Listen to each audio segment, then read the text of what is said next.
உபாகமம் புஸ்தகம் 1வது அதிகாரம் 36வது வார்த்தை வாசி.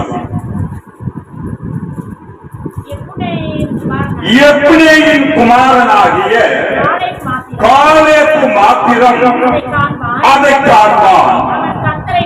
அவன் கர்த்தரை உத்தமமாய் பின்பற்றினபடியினாலே நான் அவன் மிதித்து வந்த தேசத்தை அவனுக்கும் அவன் பிள்ளைகளுக்கும் கொடுப்பேன் என்றார். மொத்தம் எத்தனை பேர் எகிப்து தேசத்துல இருந்து கிளம்புனாங்க தெரியுமா? 6 லட்சம் புருஷர்கள். எத்தனை பேரு? 6 லட்சம் புருஷர்கள். புருஷர்கள்னா யாரு? கல்யாணம் முடிஞ்சவங்க தான் புருஷன். அப்ப கல்யாணம் முடியாத வாலிபர்கள் எத்தனை பேர்? குழந்தைகள் எத்தனை பேர்? 6 லட்சம் புருஷர்கள் கிளம்பினாங்க. அதுல 2 புருஷர் மாத்திரமே நல்ல தேசத்துக்குள்ளாக கடந்து போனார்கள். ஏனென்றால் எப்படி போனார்கள் என்று வேதம் சொல்லுகிறது என்றால், எபிரேயின் குமாரனாகிய காலேப் மாத்திரம் அதை காண்பான். ஏன் காண்பான் என்று வேதம் சொல்லுகிறது என்றால், அவன் கர்த்தரை உத்தமமாய் பின்பற்றினான். இந்த வேதாகமம் நிதானிக்கத்தக்கது. இன்னைக்கு நான் சர்ச்சுக்கு போறது பெருசல்ல, ஆலயத்துக்கு போறது பெருசல்ல, வேதாகமத்தை வாசிக்கிறது பெருசல்ல, ஜெபிக்கிறது பெருசல்ல, அதன் பிரகாரமாக வாழ்கிற வாழ்க்கை தான் பெரிது. வாலிபனே, வாலிபனே, உன்னுடைய வாலிப நாட்களிலே உன்னுடைய சிருஷ்டிகரை நீ நினை. வாலிபம் என்பது ஒரு மாயை, வாலிப நாட்கள் என்பது ஒரு மாயை. அதுக்கு அகல பாதாளத்திற்கு கொண்டு போய்விடும். இந்த வாலிப நாட்களிலே தேவனை தேடுகிற பிள்ளைகள் தான் கடைசி நாட்களிலே பரலோகத்துக்கு போவார்கள். அதனால் தான் வேத வசனம் சொல்லுகிறது, எபிரேயின் குமாரனாகிய காலேப் மாத்திரம் அதை காண்பான். அவன் கர்த்தரை உத்தமமாய் பின்பற்றினான். அப்படி என்றால் இந்த பைபிளை வாசிக்க வேண்டுமானால் உத்தமமாய் கர்த்தரை பின்பற்ற வேண்டும். இன்றைக்கு அநேகர் சொல்லுகிறார்கள், இந்த பைபிள் நான் 4 முறை வாசிச்சிட்டு, அப்படி 4 முறை வாசிச்சாலும் சரி, 400 முறை வாசித்தாலும் சரி, இந்த வேதாகமத்துக்கு இன்னொரு பெயர் உண்டு. இது முத்திரிக்கப்பட்ட நூல். கர்த்தர் யாருக்கு வெளிப்படுத்த சித்தமோ அவர்களுக்கு தான் கர்த்தர் வெளிப்படுத்துவார். யாருக்கெல்லாம் அதை மறைக்க அவர் சித்தமாய் இருக்கிறாரோ அதற்கெல்லாம் மறைச்சிருவார். யார் வேணாலும் இந்த பைபிள் படிக்கலாம், வெளிப்பாட்டை எவனாலையும் கொண்டு வர முடியாது. கர்த்தர் மாத்திரமே கொடுக்க வேண்டும். இன்றைக்கு AI டெக்னாலஜில சொல்றாங்க, பைபிளை கற்றுத் தருவதற்கு ஒரு ரோபோட்டை உருவாக்கிட்டாங்க. அது இந்த பைபிளை மாத்திரமே கற்றுக் கொடுக்கும். அது என்ன? மிஷின் கற்றுக் கொடுக்கும். ஆனால் மனுஷன் பேசும்போது அவனுக்குள்ளாக பரிசுத்த ஆவியானவர் பேசுவார். ரோபோக்குள்ள பரிசுத்த ஆவியானவர் பேசுவாரா? பேச மாட்டார். ரோபோக்கு ஆவி உண்டா? கிடையாது. உயிர் உண்டா? கிடையாது. அது ஒரு இயக்கம். அது ஒரு இயக்கம். அதுக்கு உயிர் கிடையாது, ஆவி கிடையாது, ஆத்மா கிடையாது. அது ஒரு இயக்கம். இயக்கனால் இயங்கும். ஆனால் நமக்குள்ளாக பரிசுத்த ஆவியானவர் கிரியை செய்து கொண்டிருக்கிறார்.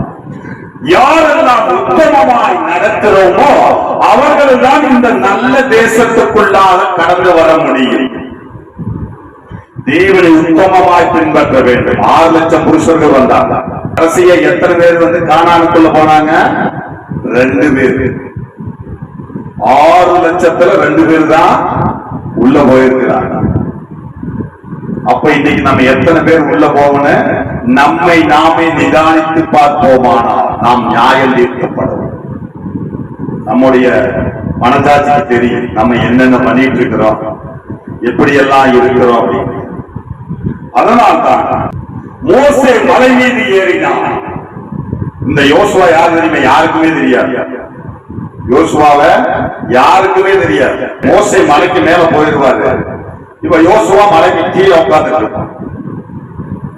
என்ன ஊழியம்! கர்த்தருக்கென்று ஊழியம். மோசே மலைக்கு மலை மேல போயிட்டாரு, கீழே உட்கார்ந்துட்டு போனா அங்கேயே உட்கார்ந்து இருப்பான். எந்த ஒரு அசைவும் இல்லாதபடி. முறையாக பார்த்தால் ஆசாரியனாக வர வேண்டியது மோசேனுடைய மகன் தான் வர வேண்டும்.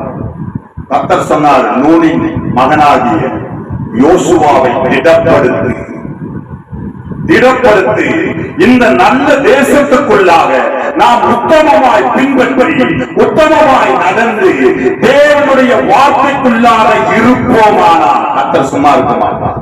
நம்மை திடப்படுத்துவார், நம்மை திடப்படுத்துவார், நம்மை பலப்படுத்துவார். அதிகாலையில் எதிர்த்து ஜெபிக்கிறதுக்கு உடம்பு சோர்வாகிறது, ஆவியோ உற்சாகம் உள்ளது, மாமிசமோ பலவீனம் உள்ளது. அதிகாலையில 3 மணிக்கு எதிர்த்து 2:55 எதிர்த்து ஜெபிக்கிறதுக்கு ஒரே போராட்டம். ஜெபிக்க முடியவில்லை. மணி 3 மணி ஆகி போச்சு, ஜெபிக்க முடியவில்லை. 3:30 மணிக்கு கரண்ட் போச்சு, ஜெபிக்க முடியவில்லை. ஆனால் 4:30 மணிக்கு மேல 4 மணிக்கு மேல கர்த்தர் எனக்கு பலத்தை கொடுக்கிறார் ஜெபிப்பதற்கு. நம்முடைய இருதயத்தை அவர் பார்க்கிறார். இவன் தூங்குவானா மறுபடியும் வருவானா, தூங்குவானா வருவானா, இது கர்த்தருடைய எதிர்பார்ப்பு. நான் போராடினேன், போராட்டத்திலே நான் வெற்றியும் பெற்றேன். கர்த்தர் சரீரத்திலே பலத்தை கொடுத்தார். அதே போலதான் இங்கு சொல்லப்படுகிறது, நூனின் மகனாகிய குமாரனாகிய யோசுவா அதில் பிரவேசிப்பான். அவனை திடப்படுத்து, அவனை திடப்படுத்து. உத்தமமாய் நடக்கும் போதுதான் கர்த்தர் திடப்படுத்துவார். இந்த நூலின் குமாரனாகிய யோசுவா அடுத்த ஸ்தானத்திலே அவன் ஊழியக்காரனானான். இந்த நல்ல தேசத்துக்குள்ளாக அவன் ஊழியக்காரனானான். மோசே இடையில கீழ்ப்படியாமல் போனான், அந்த நல்ல தேசத்துக்குள்ளாக கடக்கவில்லை. ஆனால் பரம தேசத்துக்குள்ளாக அவன் போயிட்டான். கீழ் பாதாளத்திலிருந்து மேல் பாதாளத்துக்கு கர்த்தர் எடுத்துட்டு போயிட்டான். இந்த நல்ல தேசம் என்பது இந்த பூமியிலே நமக்கு கொடுக்கப்பட்டிருக்கிற ஒரு வாழ்க்கை. நல்ல தேசம் என்பது இந்த பூமியிலே கொடுக்கப்பட்டிருக்கிற ஒரு நல்ல ஒரு வாழ்க்கை. இன்னைக்கு சிலர் சொல்றாங்க, எங்க ஆண்டவர் ஏழை, எங்க ஆண்டவர் சிலுவையில அரைஞ்சிட்டாங்க, அதனால நாங்களும் அப்படி திறப்போம். அப்படி கிடையாது. நம்முடைய ஆண்டவர் யூதா கோத்திரத்தினுடைய ராஜசிங்கம். அவர் செல்வந்தராய் இருக்கிறார். அவர் ஏழை கிடையாது. அவர் செல்வந்தரான தெய்வம். அவர் கேட்டதை கொடுக்கிற தெய்வம். அதனால்தான் வசனம் சொல்லுகிறது, கேளுங்கள் தரப்படும், தட்டுங்கள் உங்களுக்கு திறக்கப்படும் என்று. இந்த நல்ல தேசத்திற்குள்ளாக நாம் வாழ்ந்து காட்ட வேண்டும். இன்றைக்கு இருக்கிற தேசங்களிலே ஒரு குட்டி தேசம் இஸ்ரவேல் தேசம். அந்த குட்டி தேசத்தை சமாளிக்க முடியல உலக நாடு. அது ஒரு நல்ல தேசம். அங்கே ஒரு நல்ல ராணுவம் உண்டு, அங்கே நல்ல ஒரு போர் பயிற்சிகள் உண்டு, அங்கே தேவனே யுத்தத்தை செய்கிறார், தேவனே யுத்தத்தை செய்கிறார். அதனால ஒரு குட்டி நாடு, ஒரு 90 லட்சம் மக்கள் தொகை உள்ள நாட்டை பார்த்து வல்லரசு நாடுகளே பயந்து. அமெரிக்கா சொல்லுது இஸ்ரவேலை பார்த்து, இனிமேல் போர் வேண்டாம், நிறுத்துங்க. முடியாது. லெபனானுக்குள்ளாக நுழைவோம், அது எங்களுடைய தேசம், நாங்கள் நுழைவோம், கர்த்தரே இந்த யுத்தத்தை செய்வார். அவர்களுக்கு நம்பிக்கை. அதே போல நாமும் இருக்க வேண்டும். வாசிக்கலாம், உபாகமம் புஸ்தகம் 6வது அதிகாரம் வாசிக்க 18வது வார்த்தை வாசிக்க. நீ நன்றாய் இருக்கிறதுக்கும் கர்த்தர் உன் பிதாக்களுக்கு ஆணையிட்டு கொடுத்த நல்ல தேசத்தில் நீ பிரவேசித்து அதை சுதந்தரிப்பதற்கு போது, நீ நன்றாய் இருக்கிறதற்கும் கர்த்தர் உன் பிதாக்களுக்கு ஆணையிட்டு கொடுத்த அந்த நல்ல தேசம் யாருக்கு கொடுத்தார்? மோசேக்கு கொடுத்தார். 10 கட்டளைகளையும் 10 கற்பனைகளையும். அந்த நல்ல தேசத்துக்குள்ளாக நீ நன்றாய் இருப்பதற்கு கர்த்தர் உன் பிதாக்களுக்கு ஆணையிட்டு கொடுத்த அந்த நல்ல தேசத்தில் நீ பிரவேசித்து அதை சுதந்தரிப்பதற்கு. முதல் இந்த பூமியில நல்ல வாழ்க்கை வாழ வேண்டும். சிலர் சொல்லுவாங்க, நான் பரிசுத்தமா இருக்கிறேன், எனக்கு பணம் தேவையில்லை. அப்படி கிடையாது. பணம் தேவையா தேவையில்லையா? தேவை. ஒரு மனிதனுக்கு பணம் தேவை. பால் வாங்குவாங்க, பணம் தேவை. ஒரு பைக் வாங்குவாங்க, பணம் தேவை. ஒரு கார் வாங்குவாங்க, பணம் தேவை. ஆனா இந்த பணம் தேவை, தேவைக்கு நமக்கு பணம் தேவை. ஆனால் பணமே தேவையாக இருந்திடக்கூடாது. அதனால்தான் நமக்கு கர்த்தர் சொல்ல, நீ நன்றாய் இருக்கிறதற்கும் நானும் பிதாக்களுக்கு ஆணையிட்டு கொடுத்த அந்த நல்ல தேசம். எந்த நல்ல தேசம்? இந்த வேதாகமாகிய நல்ல தேசம். இதை நன்றாக நல்லா படிக்க வேண்டும். இந்த நல்ல தேசத்தில் நீ பிரவேசித்து நம்ம நல்லா இருக்கணும். இந்த பூமியிலே சுகித்து வாழ வேண்டும். வசதி வாய்ப்புகளோடு வாழ வேண்டுமானால் வேதத்தோடு ஒன்றி வாழ வேண்டும். அநேகருக்கு நான் சொல்லுகிறேன், நீயோ கடன் கொடுப்பாய், கடன் வாங்க மாட்டாய். கடன் கொடுக்காம எப்படி பாஸ்டர் நாங்க வாழ்றது? கடன் வாங்காம எப்படி வாழ்றது? இன்னைக்கு பாஸ்டர்மார்களே கடன் வாங்கி கொடுக்கிறாங்க. பாஸ்டர்மார்கள விசுவாசிகளுக்கு குழுவுல பணம் வாங்கி கொடுக்கிறாங்க.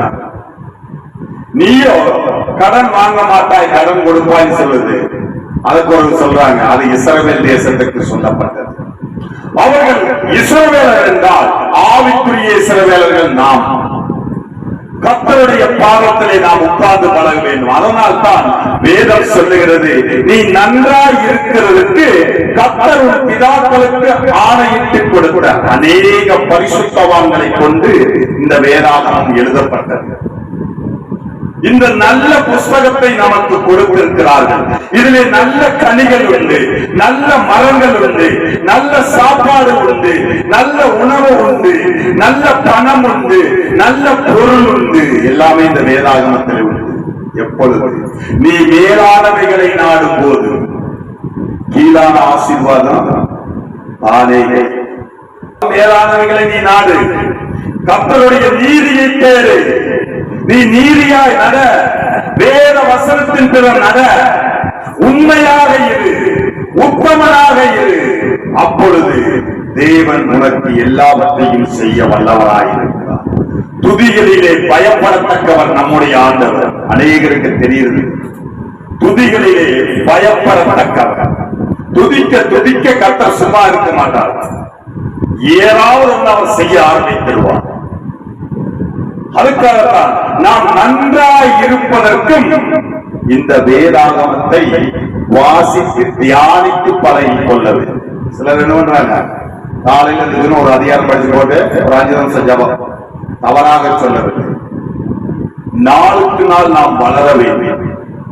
நாளுக்கு நாள் வளர்ந்து கொண்டே இருக்க வேண்டும். நாம் அப்பொழுதுதான் நித்திய தேசமாகிய பரலோகத்துக்கு போக முடியும்.